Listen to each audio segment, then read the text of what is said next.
ఈ కలుషితమైన నీళ్ల వల్ల ఎంత కాలుష్యం వచ్చి ఎంత విషంగా మారిందో నల్గొండ జిల్లా. ఈరోజు వాళ్ళు విషం దిగమింగుకొని నల్గొండ ప్రజలు బతుకుతున్నారు.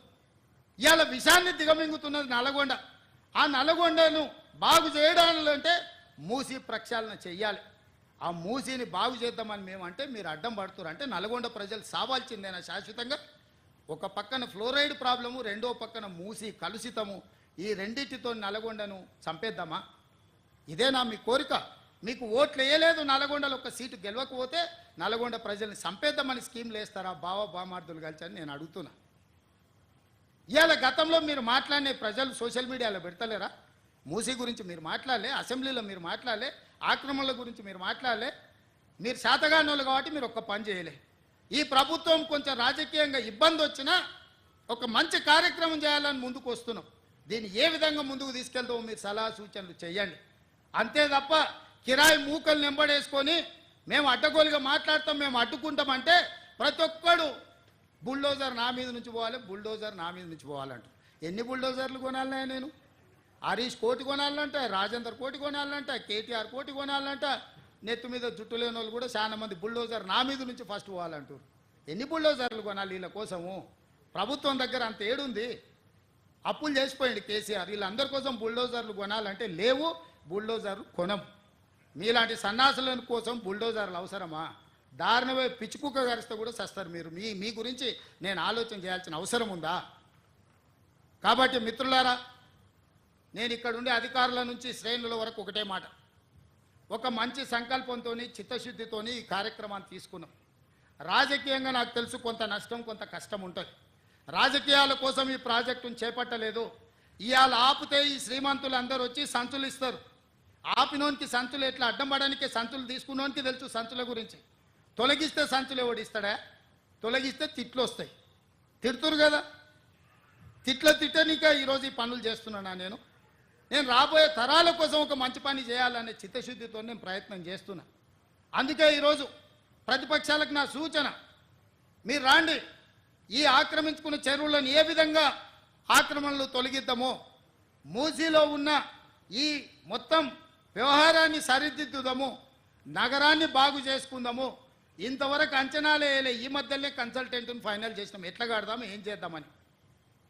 అది మొదలు కాకముందే అప్పుడే ఆయన రాగం ఎత్తుకున్నాడు. ఎందుకంటే 10 ఏళ్ళ అనుభవం అదే కదా. 1,00,000 కోట్లతో కాళేశ్వరం కట్టిండ్రు, కూలింది. ఎవడైనా సన్నాసుడు కట్టిందే వానాయంలోనే కూలిన సన్నాసుని ఎప్పుడైనా చూసినామా? ఇవాళ అట్లనే అనుకుంటుండు మూసీ కూడా.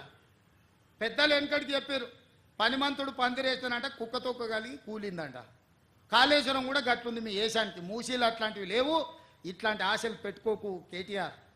ఏదో నోటుకు వచ్చింది మాట్లాడుతున్నావు. మీడియా ఉంది, సోషల్ మీడియా ఉంది. ఆ సినిమాలో ఎవడో చెప్పిండు కదా, అమ్మ గీసుకోవడానికి గడ్డం ఇచ్చావు, రాసుకోవడానికి పేపర్ ఇచ్చావు, చూయించుకోవడానికి టీవీ ఇచ్చావు. అట్లా మీ అయ్య నీకు మొత్తం రెడీగా చేసి పెట్టిన మందిని దోషి. రాయనికే పేపరు, చూపేనికే టీవీ, ఇట్లాంటివన్నీ అడగోలుగా మాట్లాడడానికి సోషల్ మీడియా మీ నాయన దోపిడీ చేసి నీకు ఇచ్చిండు. కాబట్టి ఈ అడ్డగోలుగా పనులు చేస్తున్న ప్రజలు ఎవరు హర్షించరు. అందుకే మిత్రులారా, ఇది సందర్భం కాకపోయినా కొన్ని వివరాలు ప్రజలకు చెప్పాల్సిన అవసరం ఉంది. ఈ వేదిక మీద నుంచి చెప్పిన ఏది ఏమైనా ఈ ఫ్యామిలీ డిజిటల్ కార్డ్ తెలంగాణ పేద ప్రజల యొక్క భవిష్యత్తును మార్చబోతుంది. ఇదే రేషన్ కార్డ్, ఇదే ఆరోగ్యశ్రీ కార్డ్, ఇదే మీ ఫీజు రియంబర్స్మెంట్, ఇదే మీ షాదీ ముబారక్, ఇదే మీ కళ్యాణ లక్ష్మి, ఇదే మీ రైతు బీమా, ఇదే మీ రైతు భరోసా. ఇట్లాంటి కార్యక్రమాలన్నీ కూడా ఇందులో పొందుపరిచి ఉంటాయి. మీ కుటుంబంలో పెద్దలు ఎవరైనా అకాల మరణం చేస్తే వాళ్ళ వివరాలు తొలగించడానికి, మీ కుటుంబంలో పిల్లలకు పెళ్ళైతే మీ కొత్త కోడలు వివరాలు పొందుపరచడానికి, మీ ఆస్తులు తల్లిదండ్రులు చనిపోతే విరాసత్ కింద మీ పేర్ల మీదకి మార్చుకోవాలన్నా ఈ కార్డు అన్ని రకాలుగా మీకు ఉపయోగపడుతుంది. ప్రజలందరూ ఈ కార్యక్రమంలో పాల్గొని ఈ కార్యక్రమాన్ని విజయవంతం చేయండి. వీలైతే మీ కుటుంబం అంతా ఒక గ్రూప్ ఫోటో దిగి ఈ డిజిటల్ కార్డుకి ఇవ్వండి. గవర్నమెంట్లో మీ కుటుంబాన్ని మొత్తానికి సంబంధించిన ఫోటో వివరాలు కూడా ఉంటే మీకు మెరుగైన వైద్యం, సరైన సహాయం రాష్ట్ర ప్రభుత్వం అందించడానికి అవకాశం ఉంటుంది. కాబట్టి అధికారులందరూ కూడా చిత్తశుద్ధితోని క్షేత్రస్థాయిలో పేదవాళ్ళు చెప్పే ప్రతి అంశాన్ని పరిగణలోకి తీసుకొని మీరు నోట్ చేసుకోండి. ఇది పైలట్ ప్రాజెక్ట్ మాత్రమే. ఈ 3 తారీఖు నుంచి 7 తారీఖు వరకు 5 రోజులు ఈ పైలట్ ప్రాజెక్ట్ ఇల్లు తిరిగి మీ వివరాలు పొందుపరిచి మీకు మెరుగైన సేవలను అందించడానికి ఈ ఫ్యామిలీ డిజిటల్ కార్డు తీసుకొచ్చారు. ఈ కార్డు వచ్చిన తర్వాత ఊర్లో రేషన్ కార్డు ఉన్నోళ్ళు కూడా హైదరాబాద్లో రేషన్ తీసుకునే అవకాశం వస్తుంది. ఒకవేళ హైదరాబాద్లో ఉన్నోళ్ళు అనుకోకుంటే ఇంకెక్కడికైనా పోతే కూడా ఉద్యోగ రీత్యా మార్చుకోవచ్చు. ఇవన్నీ ఇందులో ఉన్నాయి. ఇంకా ఏమైనా పొందుపరచాలన్నా ఈ పైలట్ ప్రాజెక్టు తర్వాత సూచనలు ఇవ్వాల్సిందిగా ప్రతిపక్షాలను కోరుకుంటున్నా. ప్రజలకు ఒక మంచి సేవలను అందుబాటులోకి తీసుకొచ్చి బహు ప్రయోజన ఉపయోగంగా ఉండేటట్టు బహుళ ప్రయోజనం ఉండాలి. కార్డుతోని అన్ని రకాలుగా పేదలకి ఈ కార్డు ఉపయోగపడాలి. రేషన్ కార్డు లేనోళ్ళందరూ ఈ అవకాశాన్ని ఉపయోగించుకోండి.